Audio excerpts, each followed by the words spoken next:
So, thanks for joining us here at the Intel Internet Exchange Architecture Pavilion. Now today, we're pleased to offer a broad range of technical presentations from some very innovative, leading-edge companies. Now what these companies have in common is the fact that they're all using the Intel IX architecture to solve a variety of challenges in both their network design and development. Now, Intel IXA is an exciting architecture because it enables the development of a new generation of faster, more intelligent network applications, as well as high-performance solutions, all developed in Internet time. Throughout the day, we'll be offering 10 different IXA developer presentations, and you can check the schedule out over here. Now, right now, the company that's set to show you what they're working on is InterNiche Technologies. They're working with Intel's IXA because its capacity is helping them provide source code modules for embedded systems development. Now, to tell you more about it, please welcome John Bartas, Chief Technology Officer. All right. Thank you. Thank you. Good morning, everyone. It's still morning, I guess. Well, I'm John Bartas. I'm the Chief Technology Officer at InterNiche Technologies. And we're going to talk about a protocol we've developed at InterNiche, which we call XIP. Before we get into that, however, I'm going to talk just a little bit about who InterNiche Technologies is. We're smaller than Intel. So some of you may not have heard of us. We're a leading provider of TCP/IP source code for embedded systems.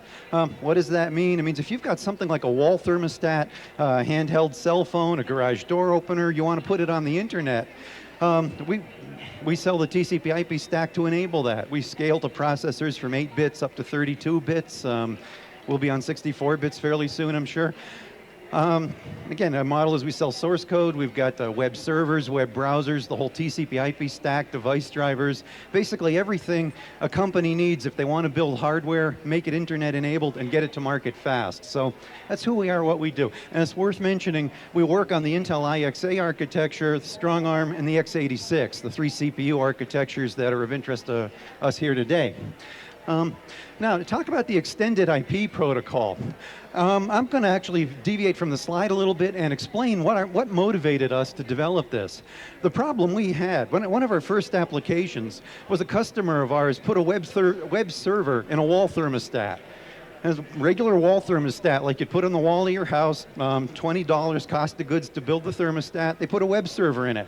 And the idea being it's actually designed for Scandinavian countries, where somebody leaves work for work in the morning, turns the temperature down in their house because it's colder, they don't want to heat the house all day. When they get ready to go home, they fire up their web browser, get their wall thermostat, put it up to a comfortable room temperature, and when they go home, their house is toasty warm. There's a lot of household appliances that could benefit from this, and we're seeing more and more of this in our industry. It's not uncommon. In fact, there's actually shows on this floor where they'll show you a wired household, and they'll show 20 or 30 or 40 appliances inside the average house. Most of you probably own dozens of processors that have got enough power to run a simple internet connection.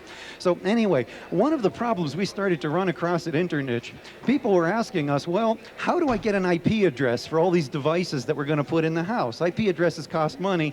How do we go and we actually directly talk to 50 devices in a house? We can't give them 50 IP addresses. These might be $10 devices. You don't want to put a $20 IP address on that. So the answer is XIP. It extends IP addressing. I guess the way to explain that is it removes the 32-bit limitation on IP version 4 addresses. Now, there's other technologies that do this, and I'll touch on those in a little bit here, and I'll explain why XIP is different and what its unique advantages are. How many here are familiar with NAT routing as a technology? Okay, about half of you know what NAT routing is.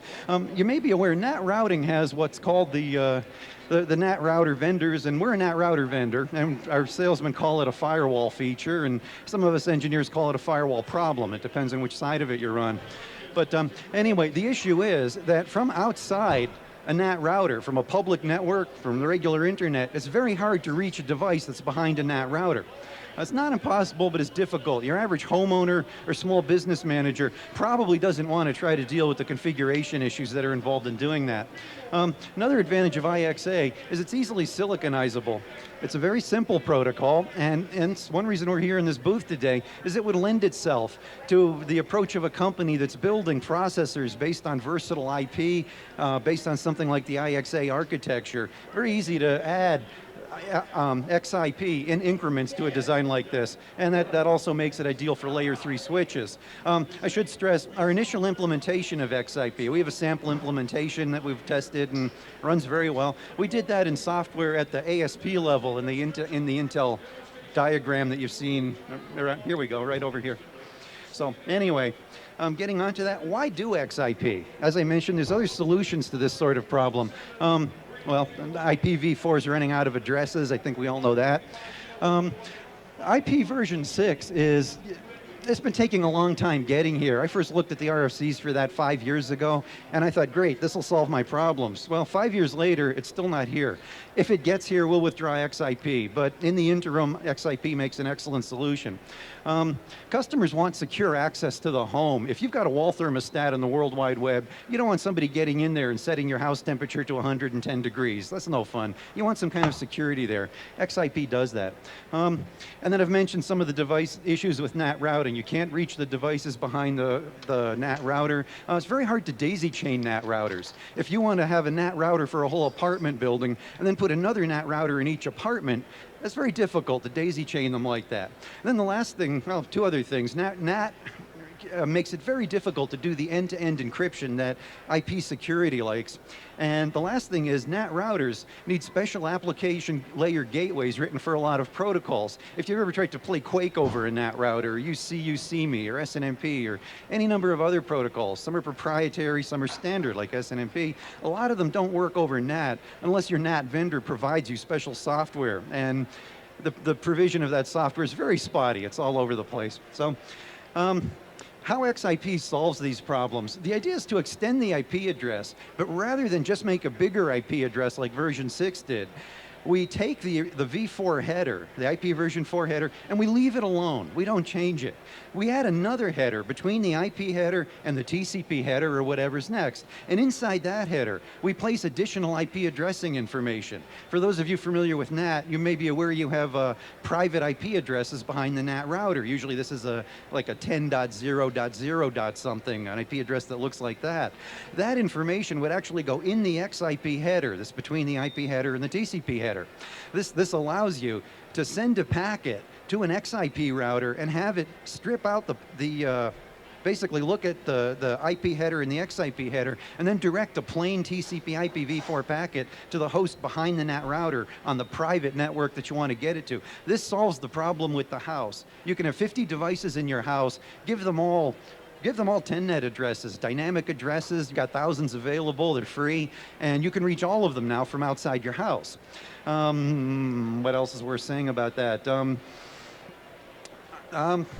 I guess I pretty much described it. XIP, key point of XIP. XIP can be deployed either in a router, like a NAT router, and the tests we've done so far have used an XIP module in our NAT router product. XIP could also be deployed somewhere else. It could be a DLL in a Windows 95 machine. It could be a snap-in module in a handheld phone. So you could use your handheld phone to reach the devices inside your house. And that makes XIP very easy to phase into an environment. Somebody could get XIP on their home router, and if their company doesn't support XIP at the office, you could put a DLL in your PC on your desk, and there you are. You've got XIP. So, and I mentioned here, XIP routers can be NAT routers. And the last thing is, because we don't change the port addresses in the TCP header, those of you who have gotten it into protocols in detail know what I'm talking about here. We don't change any of the information that goes into the TCP checksum.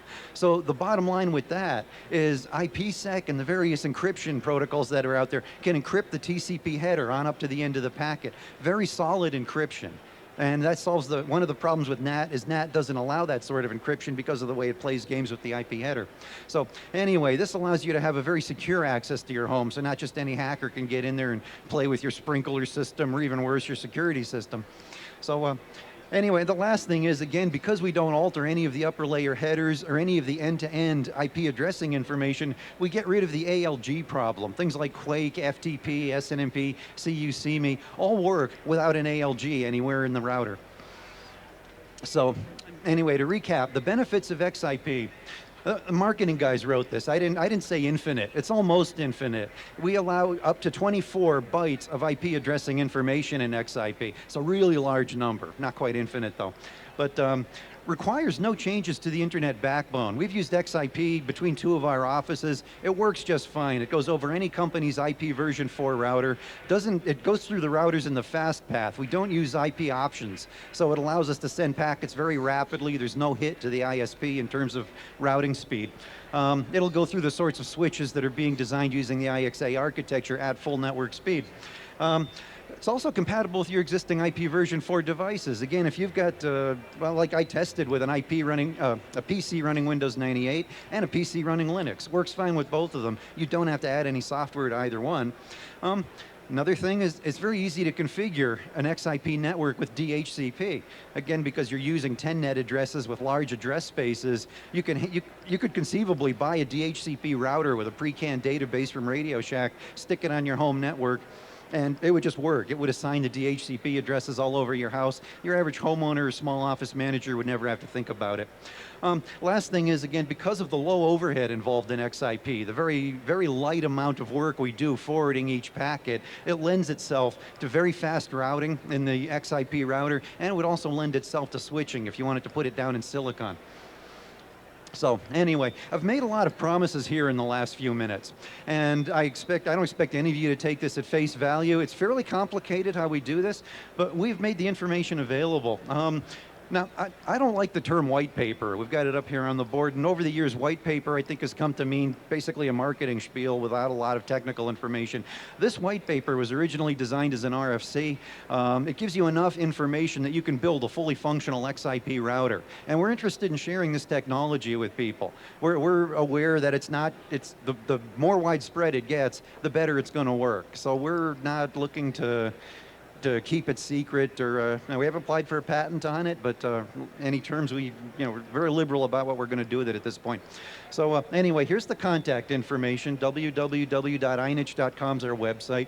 You can send email to our sales at InterNiche.com, and they'll get you in the process of getting the white paper. There's some things we want to know about the people we send the white paper to, so not available in the open. Lastly, here's our phone number down here. And I will stick around a little bit after the presentation in case anybody's got questions. Again, I've made a lot of promises here today, and I did a lot of the work in the XIP protocol, so I can, no matter how technical you want to get, I'm here to handle it. So with that, I'll turn it back over. Okay. Thanks, John, very much. Thanks.